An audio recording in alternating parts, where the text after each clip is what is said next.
This is a presentation of BSRN, Box Studios Radio Network. The Power Play Post Show is on the air, covering minor league hockey since 2003, and now covering the Binghamton Black Bears with news, reactions, and in-depth interviews only heard here. And now from the Box Studios in Kirkwood, New York, here is your host of the Power Play Post Show, Bob Howard. And hello, everybody. Welcome to another edition of the Power Play Post Show. This is the show for December 29th, 2024. This is season 14, episode number 31, and this is episode number 470 in the long-running podcast that is the Power Play Post Show. Hello, everyone. Welcome to another edition of the Power Play Post Show. I am your host, Bob Howard. Thank you very much for tuning in. We only got one game to talk about, and then we got a game to preview. But it's very interesting when I look back at the Binghamton Black Bears, and this season has been different but similar to last season. This season, the team right off the bat started to deal with injuries and adversity and suspensions. And Coach Sherwood talks about adversities and getting through those adversities all the time.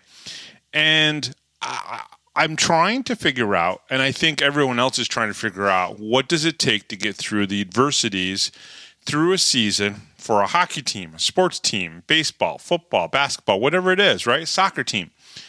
What does it take to get through those adversities? Well, I've thought about this multiple times, and I think it comes down to systems, having good systems in place.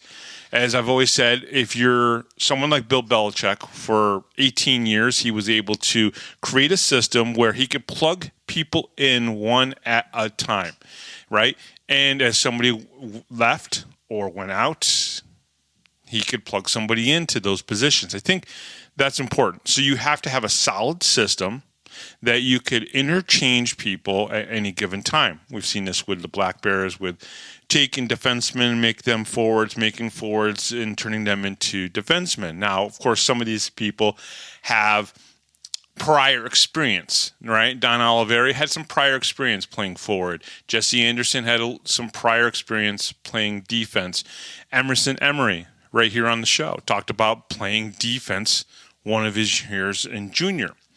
So plugging those people in, so systems, right? So having the proper systems in place. Well, what are the systems? There are a lot of different types of systems that if everybody knows how to play those systems or execute those systems, then the players can jump into those situations when need be and be successful. And that's what Bill Belichick did with the New England Patriots many, many years ago, and created that system, started to plug in the right people to do that. That takes recruitment. It takes the ability to scout and to find the right people to put into those systems. So it takes people to execute the systems, but it takes the systems to be put in place. It's making me start to be less doubtful of the Binghamton Black Bears and Brant Sherwood in their systems, because going into this previous game, they had three players that did not play, that they were injured. Caden Henry, Kyle Steffen, and Cam Clark. Now, everybody knows, because they saw Cam Clark go down, some sort of weird lower body thing. You know, a lot of people think it's the knee. I have not talked specifics with Brant Sherwood. I know if I asked him, he would tell me the specifics, but I haven't asked him about the specifics. Maybe my mind's been on other things in the past week, but I don't necessarily need to know the specifics. If he says, listen, this guy is out, it is what it is. And, you know, because you don't know who's listening, right? I don't know everybody who's listening to the show. You don't want to tip off things. So you have to have systems. You have to have the right people to be in those systems. And then you have to have just confidence in the players that you bring in. So, you know, as I talk about players and what does it take to be good, you know, you have to have the physical talent. You have to have the hockey IQ, and then you have to have the mental fortitude, right? Well, when it comes to being a successful team, there are three components that very much so play a part, right? Having the right systems, the people to plug into the systems, and having the ability to know when to make changes. I really, truly think those three things make up a championship team. And because that's how you overcome the adversities. That's how you overcome the challenges that get placed in front of you, no matter what they are, right? A team comes at you and you fight 4 times. You don't always win all those fights, right? You know, a couple weeks ago, did Tyson Kirkby win that fight when he was up against the boards and did not have leverage? No, but did he win the game? Absolutely, right? You know, CJ Stubbs had a phenomenal fight. You know, was it a clear-cut win? I think both guys played well. Maybe C.J. Stubbs landed a couple more punches. Same thing with Dakota Bond this past weekend, right? Great fight, you know, and I think Dakota gave it to him, and probably a good couple clear shots that Dakota Bond put on his opponent. So there's all kinds of adversities, and there's things that come at you. There's suspensions. There's, you know, they're just everyday life type of things as well. Players, you know, leaving teams, coming, you know, like last year, one of the adversities was Tommy Ray, was Nikita Ivashkin, right? Both players needed to leave, and it made the team better. It overall made the team better. Another adversity, think about it. You know, rookie Connor Smith decides not to come back. Well, that's a hole you got to fill. So there are all kinds of adversities, and the Black Bears continue to seem to be able to overcome them. Right? Being 19-3-1 in your first 24 games when you only play 58 games in the season, I mean, you're almost halfway there. And it's very much a interesting thing that people look at and talk about all the time in professional sports, in the NHL and the MLB and Major League Baseball, and of course, you know, the NBA, the NFL. People are always looking at all the different components that it takes to win. And the Black Bears and Brant Sherwood have figured that out, right? Some teams in this league haven't figured that out. What does it take to win? And one of the things that, you know, Brant Sherwood wanted at the beginning of the season, he wanted a full-time assistant coach really to kind of help take off the load. It didn't happen. But that's an adversity that you get through somehow, some way. And it still doesn't seem to affect the quality of play on the ice. Not saying that he doesn't deserve to have, you know, an assistant coach, but it just didn't work out that way. So he got other assistants that do take some of the load off of what he does. I'm trying to think of what I could come up with.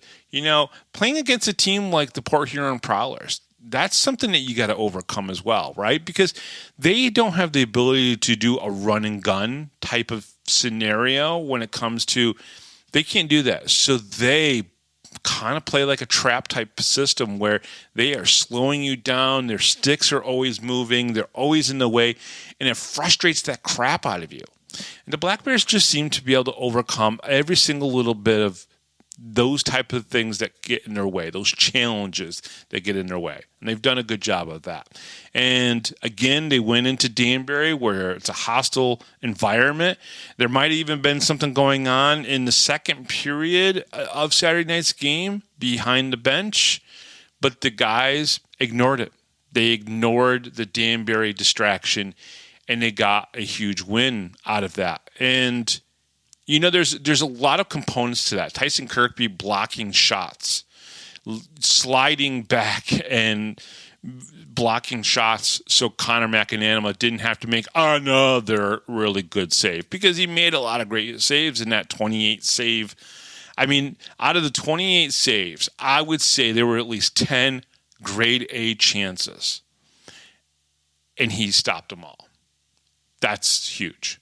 He's turned into an excellent, excellent goaltender. And and Josiah, I think, made a statement, a hot take on his Facebook group, Josiah Smoker. So if you're listening, Josiah, I just want to say, I understand what you're saying. Maybe Connor McAnanima should be playing at the ECHL level. But getting up to the ECHL level or even going to the SP and not being the backup is something that I don't think Connor wants. Connor wouldn't want to go up there and sit on the bench for 60% or 70% of the season. He just wouldn't. And it wouldn't be worth it to him. He'd want to go up there and be the starter. So I don't see him going and making that move unless he knew that he had the opportunity to win the number one position at whatever level it was. And he has that ability here to do that. And again, that's to our benefit, right? That's the benefit of us. Could Tyson Kirkby play in the SPHL? Yeah, he could. Could Tyson potentially be a third line, maybe the extra forward on an ECHL team? Possibly. Maybe. Right? Donald Olivieri's played at the ECHL level. Brant Sherwood did. So it is one of those things, but we're fortunate that they feel like this is the place to be. This is a place that they can win. So I'm not going to wish that on anyone. If they go up, great. Don's gone up. Tyson's gone up and played in the ECHL, both guys. I know there's a guy from the Athens Rock Lobsters that just went up to the ECHL. Probably will play a game or two and then come back. It's all good because that is the type of relationship we want with the Fed that the Fed wants with the ECHL. All right, let's get into the main stuff of the show. So the Power Play Post is on Spotify, Apple Podcasts, Pocket Cast, YouTube, Amazon Music, and iHeartRadio. Just search Power Play Post Show on whichever platform you listen to your podcast, and please subscribe. Please join the Power Play Post Show Facebook group. Just go to Facebook and search for Power Play Post Show, and thank you to everybody who keeps joining the group. Check out binghamtonhockey.net for all your Binghamton hockey information and curiosity. And on this edition of the Power Play Post Show, in between the review of the Danbury game and the preview of the upcoming New Year's Eve game, the Don Father of Binghamton, Donald Olivieri, answers 6 more questions. And these are a little bit of a holiday-style set of questions. All right, the Black Bears shot out the Danbury Hat Tricks on the road in Danbury by the score of 5-0. In the first period, scoring his first goal of the season and of his career, the professional career, the Black Bears get a 1-0 lead in the game. Cam Cervoni registered the game's first goal at 11:18 in the first period. The Black Bears take a 2-0 lead after the captain, Tyson Kirkby, scores his team-leading 19th goal of the season with 3:02 left to go in the period. That is also the lead in the FPHL for goals. Notable injury for the Hat Tricks. Jenny Reeves was out of the lineup after blocking a shot the night before against the Wolves. Normally playing on the defensive line for the Hat Tricks, Zachary, the flying Hawaiian, Pamelayan, was playing forward in tonight's game. Not the first time he's done that. It's something he's done before. Okay, so you probably saw that there was a new guy wearing number 11. That's my number, by the way.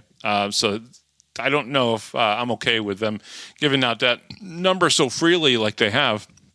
Mike Henrici was a former college teammate of head coach Brant Sherwood, and they were even line mates when they were in SUNY Cortland. Now, he hasn't played in 5 years, but he came to help out the Black Bears with all the guys being out. Now, Gavin Yates dropped the gloves with the flying Hawaiian as there was an incident and a pile-up in front of Connor McAnanima's net. Some big hits by both teams in the middle of the period. Harwell hit Bond, which caused a Fletcher-Harwell fight, which both players fell to the ice pretty quickly. Zach Sirota and Jared Yao dropped the gloves near the end of the period, making this a 3-fight period between the two teams. Shots on goal in the first period was Binghamton 16 and Danbury 5, and Binghamton just dominated this period. I wouldn't say that necessarily they are clear-cut winners in all these fights, but I think the Black Bears, and Brant Sherwood have said it to me, he's like, listen, if someone wants to bring us the physicality, we're not going to shy down. But when we play our game, it's not necessarily the most physical game, because it's not. It's more of, listen, we're going to generate as much offense as we can and try to be defensively minded. Other people bring the physicality, and the Black Bears will give it back. Second period, after a hat-tricks defenseman breakdown, Gavin Yates sent a beautiful pass over to Scott Ramakers, who scored the Black Bears' third goal of the game. Just like in the first period, the Black Bears get a late period goal, this time from C.J. Stubbs, making this a 4-0 lead for the road team in Danbury. Second period notes, McAnama had to make a huge save at the 2:30 mark in the second period after a breakaway by the hat-tricks. Then a minute later, another big save from C-Mac on his first teammate, his former teammate, Alexander Gamatsov. Okay, so already in the first 4 minutes of the second period, McAnama had to make as many A-grade chances as the hat-tricks had shots in the first period. Black Bears falling into a little bit of a penalty issue in the second period with Emerson Emery and C.J. Stubbs going to the box at different times, but a minute of 5-on-3 for the hat-tricks, which the Black Bears killed, so that was not really a problem there. McAnama did not like the extra jab from Chase Harwell. I think they were getting frustrated. I think the hat-tricks were starting to get frustrated, so whenever a team gets frustrated, a lot of times, one of the things they start doing is that extra whack at, the goaltender after he's made a save, and that's what happened here. And then he followed them out of the crease, but thought better and returned to the net.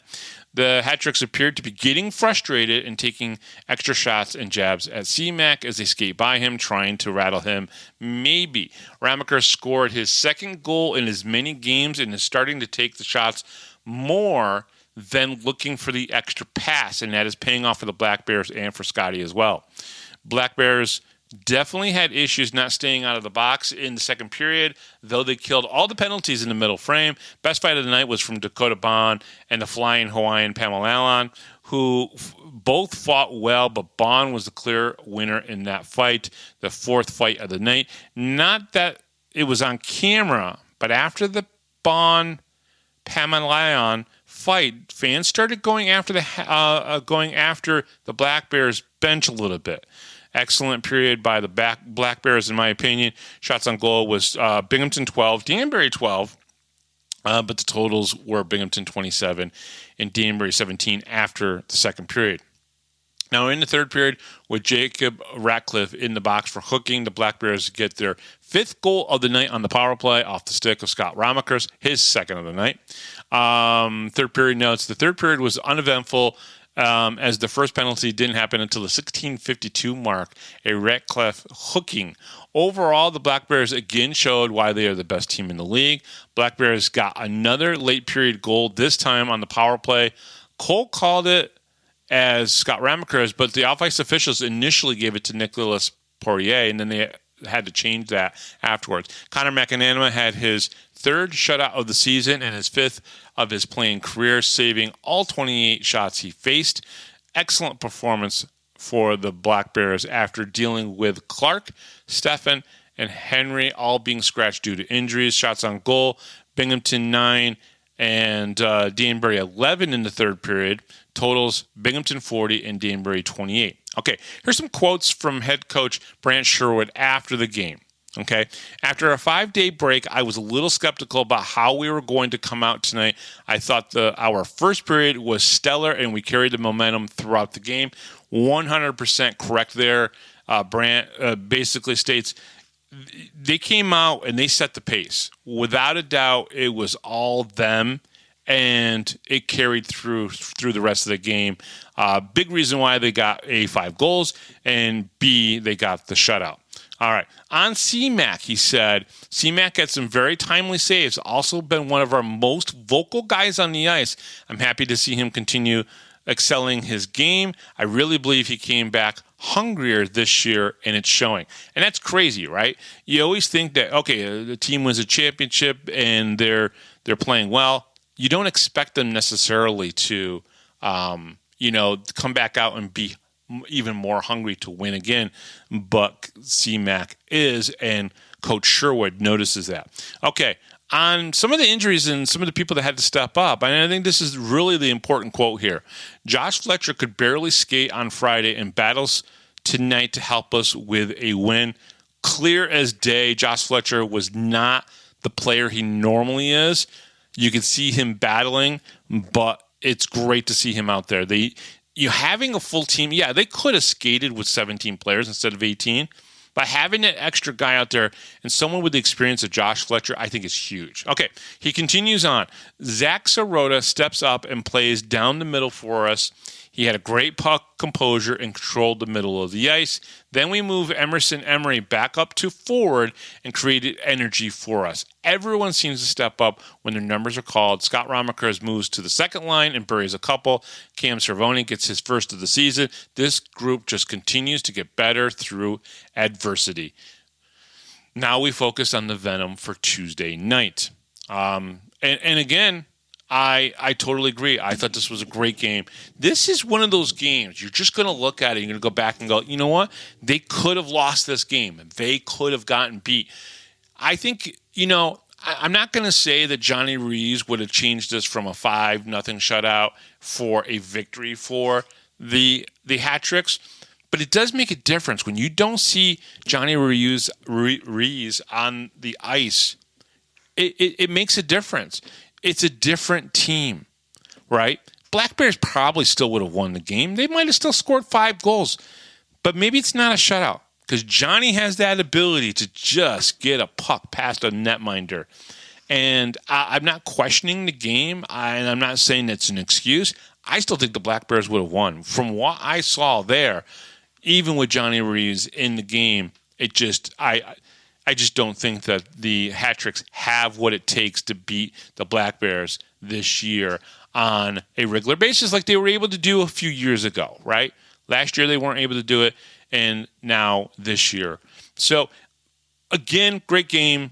You can't say much more. I mean, Tyson Kirkby blocking shots the way he did, the timely and the great saves that Connor McAnanama made, Scott Ramaker stepping up, Zach Sirota playing center. I mean, come on, that's pretty awesome that he was able to step into that role and just do that. Emerson Emery going from defense to forward. I mean, what is he? We don't know. He's a utility man. That's what I called him here on the show, and that's what he is. He's a utility man. So, very good. Now, they have a quick turnaround. They have to get ready for the Venom on Tuesday night at 5 p.m. We'll talk about that game in just a little bit. But first, we're going to go to our 6 more questions with Don Olivieri. And this is a fun, festive 6 more questions. Not the ones that you're used to.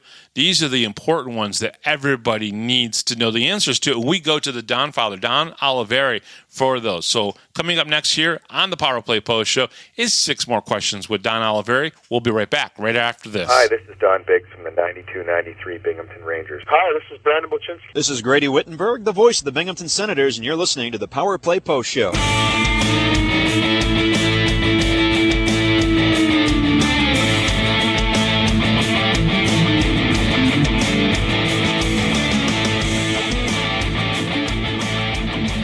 Here is another Power Play Post Show interview exclusive with Bob Howard. And welcome back, everybody, to the Power Play Post Show. We've got 6 more questions, but a little bit different. This is the holiday style 6 more questions from the Don Father, Don Olivieri. Don, are you ready for this?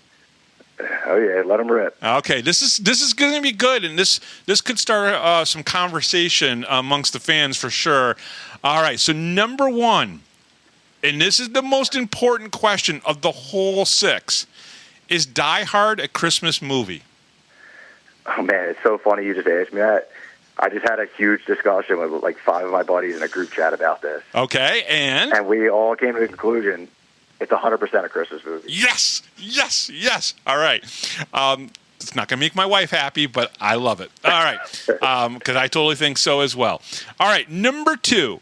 What is the best Christmas gift you ever received when you were young? Oh, man. This is a tough one because you got to think back about what you got. Is it hockey related? Is it not hockey related? That type of thing. What's the best Christmas gift you ever received? I mean, honestly, my parents are really good at surprising, me and my brothers and my sister with that one special gift all the time every Christmas that we never expected. And it's hard to say. I mean, man, like, honestly, I don't know. It's probably probably my paintball gun when I was younger. Oh, see, I would enjoy that. It was probably that. Like, it was nothing I asked for, nothing, on the Christmas list, nothing at all. And like I said, it was like, it was the last gift of the day. They always, somehow pull it out from under the couch or something, and they just give it to you. And, that was probably the one that just shocked me the most. I just never even thought about asking for it, and they got me it. And, I'll tell you what, my dad had to paint the fence a few times right after that, so I don't think he was too happy about that. Well, one of my favorite gifts it's right out of a Christmas Story. I got a BB gun. My brother was 6 years older than me, so he got his BB gun and pellet guns obviously sooner than I did.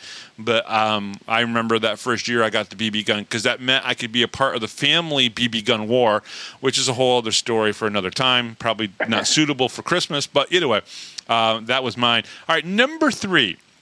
What is your favorite Christmas movie or special, right? Because, sometimes the specials are like Rudolph and the Peanuts. But out of all the movies, Christmas movies or specials out there, what's the one that you actually look forward to seeing on TV, even if you only catch 15, 20 minutes, maybe 30 minutes of it? I mean, if your wife listens to this, I mean, Die Hard, right? Yeah, that's awesome. That's the ultimate classic. That, and then Home Alone's obviously very close too. Yeah. A lot of people love the Home Alone movie as well. All right, number 4, cranberry sauce. All right, we got to decide here. Do you like it out of the can, or does it have to be the fresh berries that you can sometimes get? No, I mean, I'm not too picky, but either or, it don't matter to me. I'll eat either one. I'm not a picky guy. Nice. I don't think I could eat the fresh ones. I've never probably had a Christmas or a Thanksgiving without cranberry sauce out of a can. I know it doesn't look right to some people, but it still tastes good to me. So that's yeah. I mean that's what everybody does out of the can, right? Yeah. So, but like I said, either way, it's going to my stomach. Okay, so this one is kind of special and everything. So, but number 5, what is your favorite Christmas tradition and something that that you want to pass down to Jordy? I don't know, just making sure. Honestly, just making sure no matter what, just when she's older and has her own kids and stuff, or whatever, just go see your family, just visit your family, and make sure you spend Christmas with your family. I mean, that's the most important, and I think that's just the big thing. That's what Christmas is about, right? Is family. So yeah, just do what you can to see your family and keep that tradition alive, and even if you're butting heads with your family, it don't matter. Go see them and that's that. Just get in the holiday spirit. Absolutely. Okay, so number 6, and this is probably the most polarizing question other than the Die Hard question. And there's 3 parts to this, so I'll just kind of read them off, and you kind of give me the answer. Okay, real or fake tree? What do you prefer? I mean, I would like a real, but my tree's fake, and okay. I mean, fake's easier. It's cleaner. That is 100% true. We have both in this house, just for everybody to know. All right, tinsel or no tinsel? You remember back in the 80s and the 90s, a lot of people used tinsel. I mean, I know you were born in 91, so you don't remember the 80s all that much, but there was a lot of tinsel back in those days. Are you a tinsel guy or no tinsel guy? Absolutely no tinsel. Okay, fair enough. My mom used to load that tree up with the tinsel, and it drove me nuts. Fair enough. All right. So the last part of this is LED or incandescent lights. So my house, I have both. Yeah. But I mean, you got to go with the traditional, right? Yeah. That's what it is. I think I just have both because I have the LEDs for all year. I just keep them up all year. Sure. But you got to go with the traditional when you're doing the outside of your house. Excellent. Don, this was 6 more questions, holiday style. Thank you so much for doing this. I really appreciate it. And thank you again for always coming on and being a part. Yeah, thank you. And like I said before, I mean, I'm always here when you need me. All right, awesome. He is Don Olivieri, and this is the Power Play Post Show. We'll be right back right after this.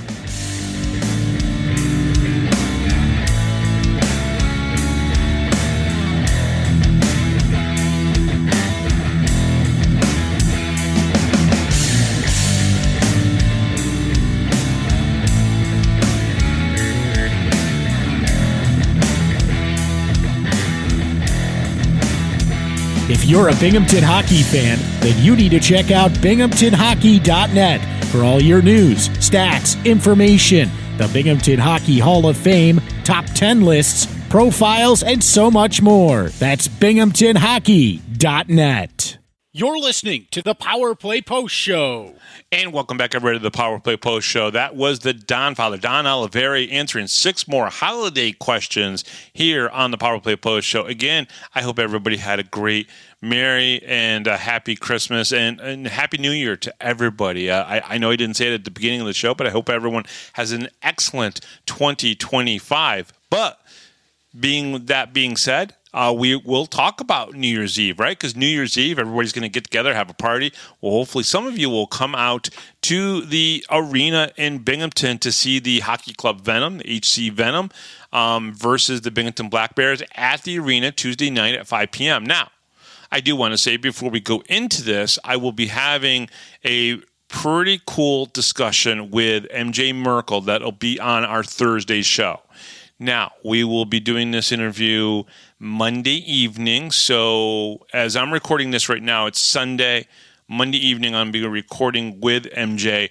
And we're going to talk about a lot of different things. And there is a lot to talk about. There's a lot of things that I think he wants people to know about the Pat Manning situation or that version of the Venom versus this version of the Venom. He is a Binghamton native, MJ Merkel is, as a lot of people know.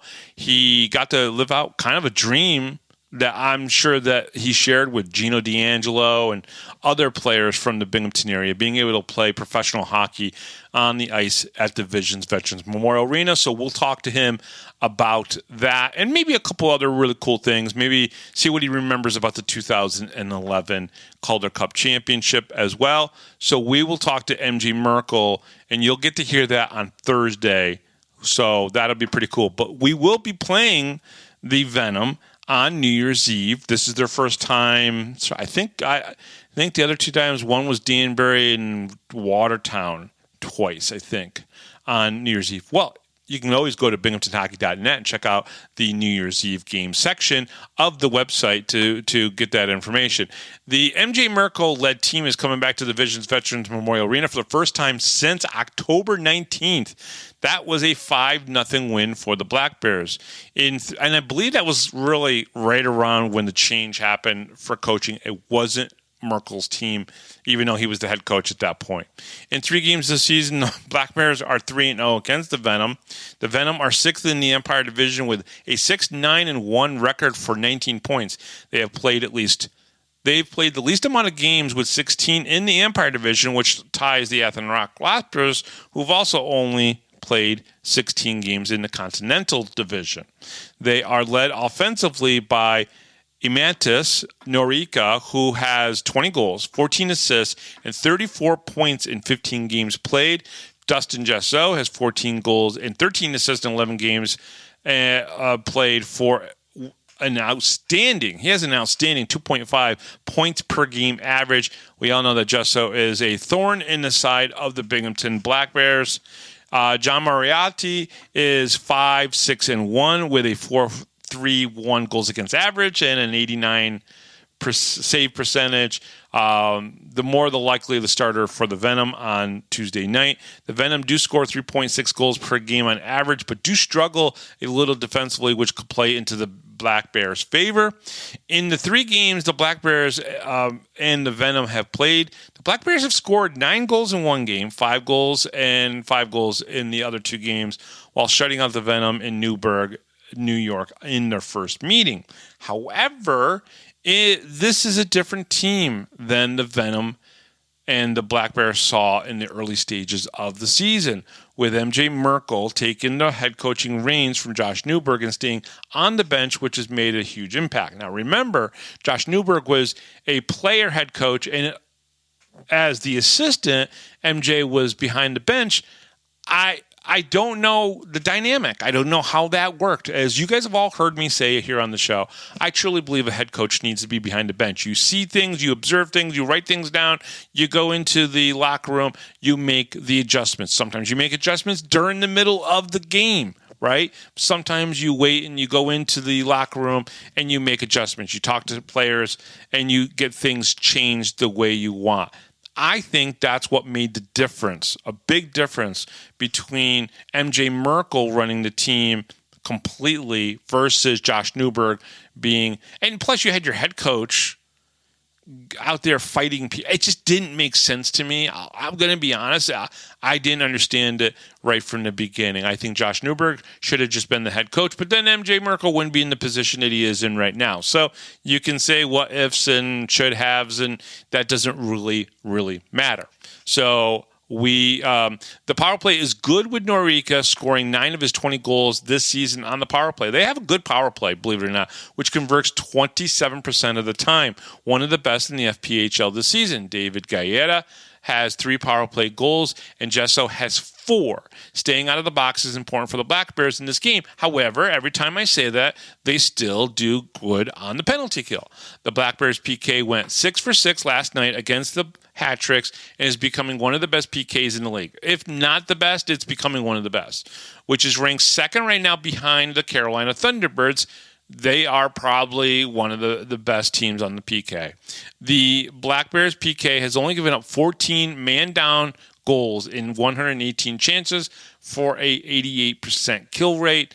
I can't remember the last power play goal they gave up, to be honest with you. I know there's one in the last 6 or 7 games, but it's like one. That's how good they've been. The Black Bears power play is ranked 3rd right now with 28 power play goals, the most in the league, and a conversion rate of 23%. Now, they haven't been stellar on the power play, which means they're scoring even strength goals, which is something that Coach Sherwood really started to concentrate on and wanted to get the guys doing, and now they're doing it, and now the power play is suffering. But are they losing games? No. They've lost 4 games all season. So I guess same, wash. Not really sure there. What this game comes down to is who adjusts to playing on Tuesday better. I say that because not a lot of the teams in this league play on Tuesdays. Guys aren't used to playing on Tuesdays. Tuesdays is the night to go to Tully's and do the good time show. Tuesdays is maybe card night or movie night, or whatever it is, not playing hockey. And also who adjusts to playing an early game at 5 p.m. start time. Who takes control of this game first, right? There's a lot of things there, right? Who plays well starting a game at 5 p.m.? Who starts well playing a game on Tuesday? And who takes control of the game first? Do we see a physical game from the Venom, or do they try a run and gun against the best team in the league with that style of play? I don't know. I think they have to be physical. I think the Venom have to come at the Black Bears in a physical manner. It's what Port Huron does to slow us down. It's what other teams try to do to slow down the Black Bears, and sometimes it works and sometimes it doesn't. Do we see Kyle Stefan? Probably not. Cameron Clark? Probably not. Cade Henry? I'm not sure. Right, so we might see a very similar team. Not sure if, because it's a 5 o'clock start, we'll even see Donald Olivieri. He works a job, so he may not even play. Can the Binghamton native MG Merkel-led team play spoiler to what is one of the most traditional parts of Binghamton hockey, playing on New Year's Eve? And I can guarantee you, MG Merkel has probably been at a game on New Year's Eve in Binghamton, watching one of the AHL teams, either the Devils or maybe the Senators playing on New Year's Eve.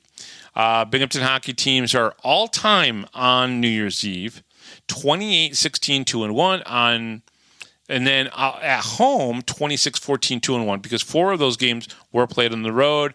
3 from the BC Icemen and 1 in the first year of the Dusters was actually played on the road, but on New Year's Eve, and they only missed like 2 other years. The Black Bears are 1-1 on New Year's Eve in the last 3 seasons, this being their 4th game being played in Binghamton on December 31st. Last year's game was a sellout for the Black Bears, 48-93. Fans watched this team lose in a shootout to the Hat Tricks 4-3. Luckily, we're not playing the Hat Tricks this again. But last year, we also played the Hat Tricks like there is a Dunkin' Donuts around every corner 18 times. So that's pretty much it. So obviously, game on Tuesday against the HC Venom. Tomorrow night, I'm going to be talking with, or Monday night, I'm going to be talking with MJ Merkel for an interview on Thursday. Then we will also preview on Thursday's show.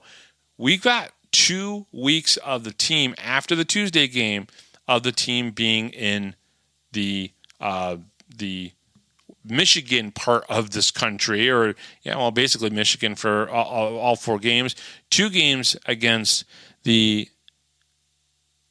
Motor City Rockers, and I believe then 2 games against the Port Huron Prowlers. So this is a Michigan trip that will be happening the span over 4 games in 2 different weekends. All right, so that's it for me. Great game on Saturday night. Obviously, a game coming up on Tuesday. We got the MJ Merkel coming up, so that'll be pretty awesome as well. All right, the Power Play Post Show is on Spotify, Apple Podcasts, Pocket Casts, YouTube, Amazon Music, and iHeartRadio. Just search Power Play Post Show on whichever platform you listen to your podcast and subscribe. Please join the Power Play Post Show Facebook group. Just go to Facebook and search Power Play Post Show. Check out binghamtonhockey.net for all your Binghamton hockey information and curiosity.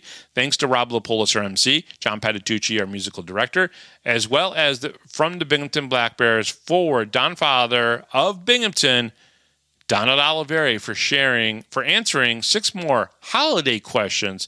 I am Bob Howard. Thank you very much for listening, and we'll talk to you next time this upcoming Thursday on the Power Play Post Show.